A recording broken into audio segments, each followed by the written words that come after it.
shit. Bully the front him.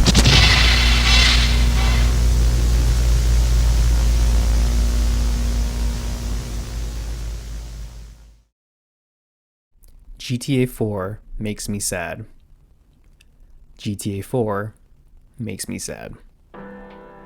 So I started this game a few weeks back after only playing it twice in small doses, and I remember both times very vividly because, for one, it's Grand Theft Auto. You really don't forget playing a big game like that for the first time, and two, it's really easy to remember playtime if you've only had a couple of sessions in a big game, at least for me. Anyways, the first time I remember I was at my cousin's house and I didn't really enjoy playing the game for the little bit that I did because I mostly spent most of it mindlessly swimming in the ocean, and I also had zero idea as to what I was doing because I was a button mashing jit, so not a good time. The other time, I remember I was just goofing off with some friends in college, but I more so watched as we were taking turns playing till we did stupid things and died, but still, not a real impact made for me.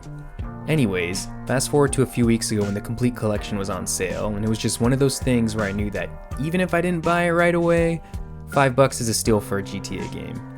Now, I don't know about you guys, but most of the time when I do buy games digitally, they usually just end up staying in my backlog till I'm finally ready to play them, or I remember that I own the game, but this time was different.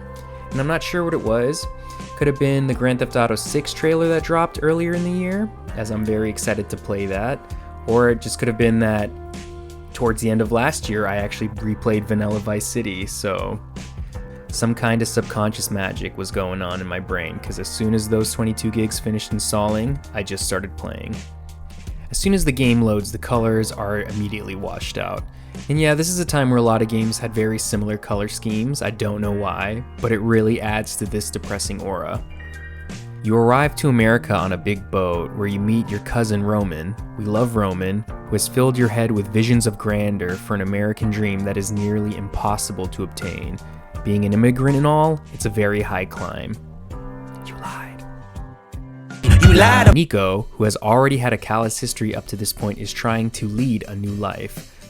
But as you play more, you find that his motivation is more than just finding a new life. Nico ended up being one of the best protagonists I've ever had the pleasure of riding with, as he is a deeply complex and somber character. I sympathize with the shaken up veteran immigrant, and long story short, he's had a very rough life and he comes from a very rough place. From the letters his mother writes to him, sad, to his outlook on America. What do you think about America, Nico? Tell me straight. You love it, no? I don't know, Roman. It is the same as any other place, only louder. People don't know how to shut up here. I bet you would like to teach them, wouldn't you, cousin? But you can't. Or at least you can't teach everyone. Really, you don't like it? The lights, the titties, the food, the opportunities? Come on, Nico, it's kind of incredible. It's stupid. Everything is just advertising with nothing to back it up. They tell you you're eating the best burger ever. And you believe it until you're sweating out all the chemicals in it and the hormones are making your balls feel funny. My balls feel fine, but I did notice my man tits getting larger when I was eating a Cluckenbell every day. Everything else is fake too. The titties aren't real, and the opportunities aren't opportunities at all. To seize them, you end up in so much debt that you'll be a slave for the rest of your life. I cannot believe what you were saying. Do you seriously mean that you don't like fake titties, cousin? Seriously. Agreed. Like, bro can't even pay for happiness without feeling guilty. Thank God my mother cannot see me now. What has become of me? Now I really feel empty. And honestly, that is also incredibly sad, but this is not why the game makes me sad. So this game returns to its first 3D locale, Liberty City, but this time it has a fresh new coat of paint from its debut, and like I said earlier, it's a very dreary one at that. While it was a groundbreaking jump to 3D and basically created the open world genre, these are not the same cities. The original version of Liberty City just seemed like your run-of-the-mill city, like yeah, it was definitely based off New York, but it honestly could be Chicago, even Seattle with all the rain. But Grand Theft Auto 4's Liberty City, it's alive, and it's a thriving recreation of New York, and in my honest opinion, I think it's the best reimagining of New York City that's not from a Spider-Man game.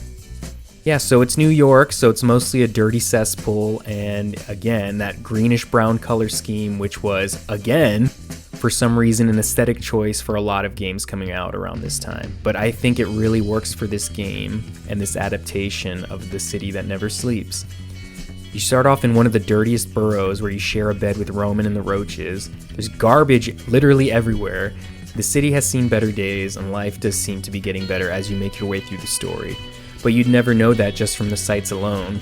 The atmosphere is perfect, and while it's also quite depressing, it's not what makes me sad. The reason this game makes me sad is because of the quality. It's honestly just too good, and this type of polish is so rare nowadays that it's sent me into a low-key existential crisis. And it's not just this game. There are so many games from this era and even before then that have such an immense amount of polish and attention to detail, it's unseen and unheard of today. Now, I'm not trying to sound like a crybaby old man loser when I say they don't make them like they used to, but what I'm really saying is they don't make them like they used to. Games like this do not exist anymore, and hear me out. Like, let's just take the engine for starters. This is probably one of the most talked about aspects of the game, and it deserves all the praise that it gets. Because not only is it hilarious how some of the NPCs interact, but they really don't fall over the same way, and that's amazing. They never stumble the same way. Heck, they don't even eat bullets the same way. It's incredible. The amount of detail on each and every car to the streets being filled with litter, that is all interactive. There's a rack that has a bunch of boxes and garbage, and not only can you push the rack down, but all the garbage falls out from it. Like, what? What the fuck? I don't remember the last time I was bragging about trash, but here I am. Fucking garbage business. And I know they have this rack in Grand Theft Auto 5, but it just seems more like a random extra bit that they took from this game and imported over there. Especially when compared to all the different types of garbage lying around in that game. Yes, GTA 4 has better garbage mechanics. If you're not satisfied, did you want your garbage back? Yes, GTA 4 has better garbage mechanics that I really have come to appreciate. There's a whole list of items you can throw, from iPods to hamburgers. It's amazing. Going back to the NPCs for a second, but more importantly, what are they doing, behavior-wise? Like, yeah, you have your average run-of-the-mill walking around the street types, but there are so many more varying types. For starters, you can see them working on their broken down cars. The hood of the car will even be open. You can even see them loading up their trunks as they're putting boxes in there. To more rare ones, like the saxman in the subway or the electrician working on the phone lines. Just these little things that become so immersive to me. They'll grab onto the doors if you steal their car. They can get arrested. They carry groceries that you can knock down, and they even answer their cell phones. And yeah, those are all tiny things, but they are things that work together to make the city feel more alive. They make the people feel like actual people, not just goofy, uncanny valley types wandering around. Like, let's pick on an easy target like Watch Dogs, a game that I liked even though it was a letdown. That game advertised and focused on how different each NPC is, but honestly, they're all pretty much the same. It's just whatever randomly generated thing the game decides to make that person is the only difference. And even then, unless you scan them with your phone, you'll never know. Whereas in this game, all you have to do is listen to hear some wild nonsense, and I promise you, it's worth walking around sometimes. Now the driving? Come on now. The driving is on a level that is unmatched in any game that I've ever played, and at first, I really did not like it. I mean, it didn't help when NPCs would just randomly switch lanes or turn directly into you when you're flooring at max speed. But what started out as such a clunky experience ended up being one of the best driving mechanics I've ever played in any game. Every car has different suspension, and they all bounce when they hit curbs. Every single piece of car is rendered, like from the tire to the bumper to even the engine. The detail goes unmatched.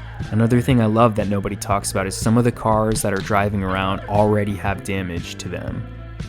Like they'll have a bumper pushed in, or it'll look like they were rear-ended, or even a minor fender bender. And all the cars, even the cabs, have the damage. And it's just like, wow, you don't see that. There are so many little things that get to like Kojima levels of detail. You know, sometimes I feel like back in the day, devs really had to try to push the envelope. They really had to try to make their games detailed, and they did whatever they could to keep that immersion. And maybe it's because it's Rockstar Games, as they have a pretty high standard when it does come to quality, most of the time. But even GTA 5 doesn't feel like this game. Sure, that might be preference as to which title I liked more, but that game doesn't have as many of these little bits, and going back after playing 4 really made Los Santos feel more empty to me, even though it's technically a bigger game. Nowadays, this attention to detail doesn't exist, and I really do feel like it plays a big part in me not enjoying more recent games lately. I'm not saying I need to play with rocks and garbage to have a good time, but this game was made over 15 years ago. Like, why did we go backwards when it came to quality? I know nothing about programming, but developers should have more assets and tools that are available to them. You figure they'd be able to do more detailed, nuanced things, but for some reason it's like NASA and the moon. The technology just doesn't exist anymore. Go to the moon in a nanosecond. The problem is we don't have the technology to do that anymore. We used to. What do you mean it doesn't exist? I know that games are getting bigger and that they are taking a lot longer to make, but you'd figure with years and years of progress, we'd be able to do so much more in games with tools that should be available. Like, yeah, games do look nicer. Yeah, they're more cinematic. And sometimes really good titles do end up slipping through the cracks. But like, how many games in the last 5 to 10 years have you played that launched in a stable enough form? How many times have they launched incomplete? How many launch with day one patches or game-breaking glitches? Or even missing features that they don't put into old games, like, how and when did this become acceptable? And don't you worry, Spider-Man, you'll get yours. Hopefully something a lot to say about you, but I'm gonna get you. Basically, what I think is that some developers, well, mostly their publishers, have really lost sight as to what's important when it comes to what made these games so good back then. And I think it's also because they had something they were trying to prove. Each generation was trying to one-up the previous one, not only graphically, but gameplay too, as well as telling these incredible stories. It was really a groundbreaking era. I have to feel like these developers have gotten maybe just a little lazy, or their publishers don't allow the games to cook long enough for them to develop things like the Euphoria Rage engine, because it's crazy to think that this engine is about 15 years old and it looks better and it runs better than something that would have come out a couple years ago. I feel like another example of this would be a game like Left 4 Dead, where depending on how and where you shoot the zombies, they have so many different ways of flying backwards and eating bullets. And it's something the developers really stressed on making sure it looked right. Since killing zombies is such a big part of this game, we invested a lot of time into making their death animations more dramatic than simple ragdolls. We had a professional stuntman on a motion capture stage perform about 100 different dying animations from different kinds of weapons and hit from different directions, like from the front or behind. We then combined these mocap animations with the physics-driven ragdolls. The result is a really cinematic experience, with zombies that stumble for a few steps into a wall, then slide down the wall and collapse, for example. It's the best of both worlds. And it makes such a huge difference compared to stock animations. Like, the last time I was really impressed was the detail that came with the Fox engine in Metal Gear Solid 5/Ground Zeroes. Just the amount of things possible to do in that game, as well as it looking gorgeous. Unfortunately, with all the drama going on with Kojima and Konami, we never got to see the full potential of what the Fox engine could be. What were we talking about? Oh yeah, that's why Grand Theft Auto makes me sad.